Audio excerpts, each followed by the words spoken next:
The 25-year mark has passed, so I guess I can tell you the two video game ideas I had during my very short time in the video game industry. They are totally yours to have. Do with them as you wish, and good luck. This is Jason Scott Talks His Way Out of It, a podcast about technology, history, and getting myself out of debt. Thanks to William Hearn, Daniel Boyd, and the hundreds of other supporters on Patreon and elsewhere who have been supporting me and helping me get out of debt. When I was working at Psygnosis from 1995 to 1996, I was never going to have a game idea go anywhere. Psygnosis was a UK company. The US section tried to have games be made, but other than a few add-ons to Lemmings, nothing ever came of it. So there was no way somebody working in tech support for DOS machines was going to have any influence whatsoever in Liverpool. But when Psygnosis shut down and I found myself the art director for a startup called Focus Studios, made of a few ex-Psygnosis employees, there was the slightest hint of a chance that I might have a game idea come to life. In those early days of Focus Studios, a studio I might add that only lasted about a year and change, we were doing a few paid jobs here and there with the intention of eventually proposing a game that would be picked up by a publisher. To do that, we would need some sort of advance money, and then we would be able to work on it and hit certain milestones. For some people, this is all very basic knowledge, but that's how it was working in the 1990s. You got yourself someplace that would say they would take it later, and that would pay to keep the lights on and keep your employees fed and be able to make the actual game. For this reason, we had a number of people with game ideas that they were working on, the most prominent being Mark, the head of the company, who wanted a space travel and interaction game that would allow people to drive extremely fast through a grid landscape. But we could all submit ideas, and I had a couple that I cooked up and provided to him, and the company went under before anything could be done with them, and so they have lain dormant.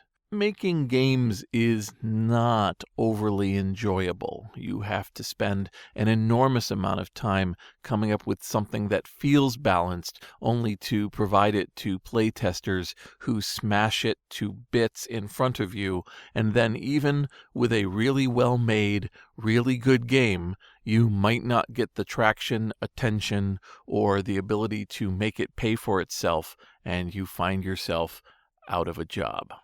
It is incredibly difficult and unpleasant. I could not recommend going into games for anyone. If you do, good luck and enjoy yourself, but don't think that it is a good life. But every person who starts out in games needs that ignorance of not being worried about where the money's going to come from or if people are going to want to play the game. You just have your idea and you want to go forward with it. Here then are my two game ideas that I submitted to Focus Studios. The first one was called Central Plumbing Unit, and it was a game that involved water physics. The idea was that instead of electricity powering things, we lived in a world where people had used water wheels and then just made them more and more complicated until they were able to miniaturize and run computers using water. So anywhere we had gates and logic and programming for electronics, we instead were using water. The idea of this was that you were being trained as a student to understand this plumbing-based computing technology, and so you were being given small devices that would push out water vaguely realistically, and then adding water wheel and other sorts of culverts into the water, you could solve puzzles, do math, and in general hit some sort of goal to go on to the next level. So initially you would just need to move a bucket underneath a spigot of water, and that was a level finished, followed by being able to move around an obstacle until in the end you're doing some sort of massive water wheel contraption that is sending all sorts of liquid particles in every direction. The whole thing looks completely beyond belief, but ultimately you do become an expert in central plumbing units. This turns out to be part of a genre that has actually grown and matured and can be found on both phone games and regular Steam and GOG games, which is the puzzle game that gives you things to affect the logic of a flow. Everything from Rocky's Boots all the way to Incredible Machine and beyond. This actually already exists. Not everybody is using water or particles, but they'll use electricity or connecting links. But having an alternate view of the world where everything is based off of some bizarre otherworld version of electronic engineering, I don't think anybody did that. So if you want, feel free, make Central Plumbing Unit. You can do whatever you want with it. You have my full permission, license. Go ahead, make of it what you will. The second game was called Ante-Meridian: The Morning of the World, and it was going to be a quasi-role-playing but primarily physics-based game where the world has a number of suns and moons, and due to a once every 1,000 years occasion, there was going to be one night of darkness. That's actually an Isaac Asimov science fiction story, but I was placing it in more of a bizarre medieval world based on a Michelangelo-like outlook, where you are a junior member of scientists who are dressed as wizards for some reason, and they know that the world is going to plunge into panic and misery. And what you are being asked to do is to manipulate mirrors and reflective surfaces so that even though the whole world will seem to be plunged into darkness, we can show that light will survive the day and the population will not panic. The idea is that you are flying some sort of version of various Michelangelo machines, and that the general aesthetic of the whole game is based around a world in which the Michelangelo approach to architecture and machinery is the one that became dominant. In that way, that look of flying buttresses and beautiful inlaid wood was still the look of the world, and so you were flying through this architecture to make this world light up through the darkness. I've seen variations of this mechanic in some ways. Some of the Zelda games have the ability to move light around mirrors, to hit switches. I was looking for something along that line. I liked the idea of people having a kind of arcade feel to it where you were moving things based on time limits, and I definitely wanted it to be inherently beautiful. Beautiful in a way that Myst was beautiful, or beautiful in a way that we were looking at really well-rendered 3D objects that would look fantastic. Since I was interested in doing this in around 1996, I had a lot going against me, even if Focus Studios had decided to move in that direction. Thematically, I loved the idea of a world that was plunged into ignorance and sadness, and that taking action and doing some sort of science-based or at least light and physics-based work would make the world better. I liked the idea that the puzzles you were solving were meant to literally enlighten, to save the world via illumination. Thematically, I wanted to see where that would go. Would you have a second group of people whose interests were in having the whole world plunge into darkness in that night? Would they be undoing the work you would do. I liked the idea of filming cutscenes. Again, this is 1996, with people dressed up in all sorts of different costumes and having them read from scripts. This is all before this falls out of favor. The idea that you are joining some sort of hybrid world that Sierra might make, where you are going to be the one true savior of things that have gone wrong. This is a theme you see in all sorts of games at the time. I wanted, more than anything else, for this game to build a world where thinking, logic, and taking a selfless act was the road to victory. So those are my two beautiful ideas, which have sat dormant for a quarter of a century. But that's not just what I'm talking about here.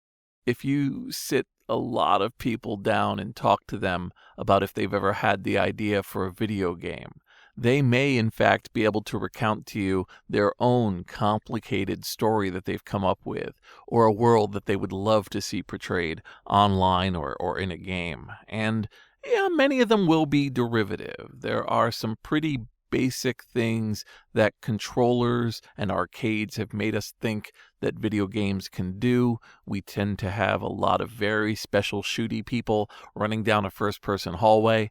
We will sometimes see that a game that we had an idea for did come out and sank without a trace 5 or 10 years ago. There's other games where the desire to remake them over and over again just comes out because the game ideas are, in their own way, timeless, and the technology has nothing to do with the joy or lack of joy in playing the game. Frankly, I hope we keep remaking Myst forever, remaking Crazy Taxi, or Jet Set Radio, or Lemmings, or a whole other range of classic games. I hope we do them again and again to the end of time, because fundamentally, their mechanics are really, really fun. If I was to go pick up my phone and go look for games that are similar to ideas I've had, I'm sure I'll find them. Totally made, totally worked on for anywhere for a few months or a few years, and up for sale. I'm sure if somebody out there immediately thinks of a game I'm describing, feel free to let me know. But it's important for me to make clear that I definitely believe that ideas are just ideas until you act on them. It's only when you actually start to turn your idea into a reality that it grows and it shifts into something that's going to survive and not just exist. I am sure that the longer I had worked on Central Plumbing Unit or Anti-Meridian, I would have discovered all sorts of problems with the design or the approach or what the machines could do. I would have been paired up with one or two programmers, and as we started to work out different mechanics, we would have discovered that things were fun or not fun. My boss, Mark, was an incredible games player. I used to call him the alien. We would get our hands on a new PlayStation game, and within a day or two, he was a scary, scary expert at it. With a small time shift, he probably could have been a world-famous esports competitor with the ability that he had to improvise, learn new control schemes, and adapt. So even as we were working on ideas to promote to publishers for possible investment, Mark was constantly refining his own work and finding flaws in it and coming up with improvements. My games would have gone through the same thing. Maybe you wouldn't be able to draw water a certain way, or maybe you'd have to shore up how water was portrayed because otherwise it would be impossible for the CPU to keep up or for players to understand what needed to happen. Maybe you would add a new mechanic along the way and make the water different colors, or make it that something absorbed all the water around it, which would change the nature of what you could do in later levels. I'm not sure. Never had a chance to go through that multi-month iteration and figure out where things were going to go. But I do know that right now there are thousands of people, either as a full-time job and losing money every day, or as a side hobby that they do on the weekends, They are doing this. They are working on games and programs and trying to figure out how to make them more fun, how to make them more responsive, and to understand what is going to sell to a constantly shifting market.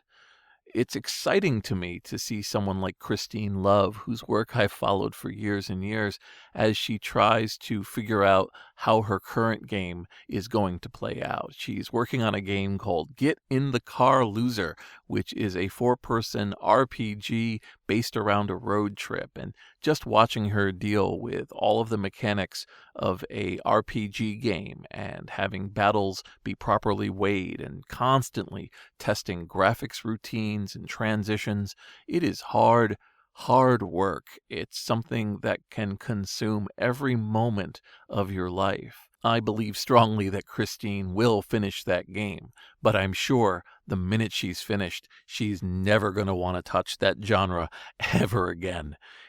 There's a game out there whose idea fills my heart with joy.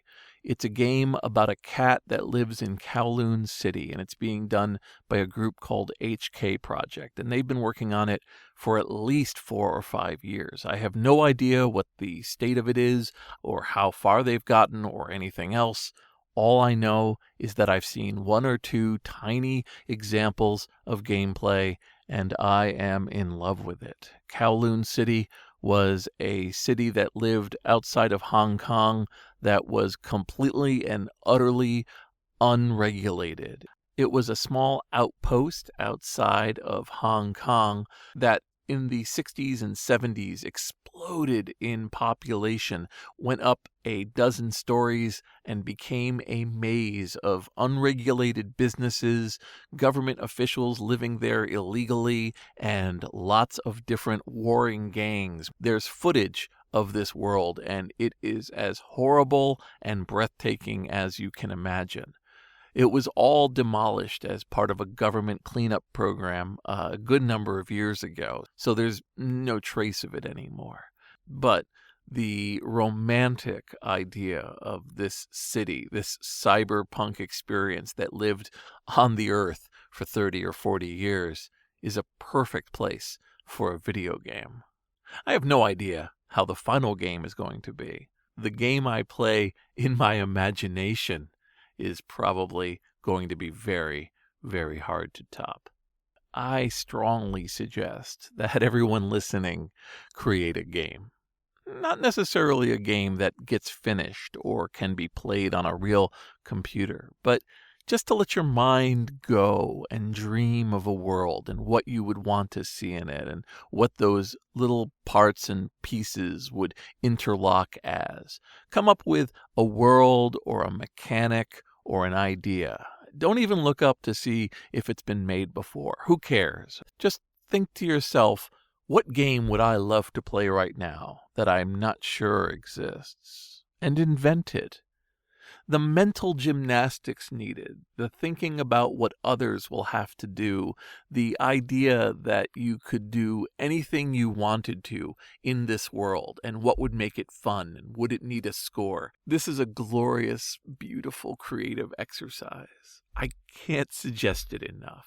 When I was 25 and working at Focus Studios, even though it was all going to fall apart in no time at all, that moment when I was sitting in that cubicle thinking, my job involves inventing a game, that was a high point. For at least a while, I could dream that I was going to tell an interactive story and make a world that others would have to live in. It just seemed like I was living the best life in the world, and it would never get better than that. And spoiler alert, it absolutely did. This is Jason Scott talks his way out of it. Thanks to James Bekoyanu, Forrest Fuqua, Mark Pilgrim, Scott Roseanne, Scott McGrady, and Joshua Stein, along with the hundreds of other supporters on Patreon and elsewhere who have been supporting me and helping me get out of debt. Dream often, dream big, and try to be the anti-meridian of your world.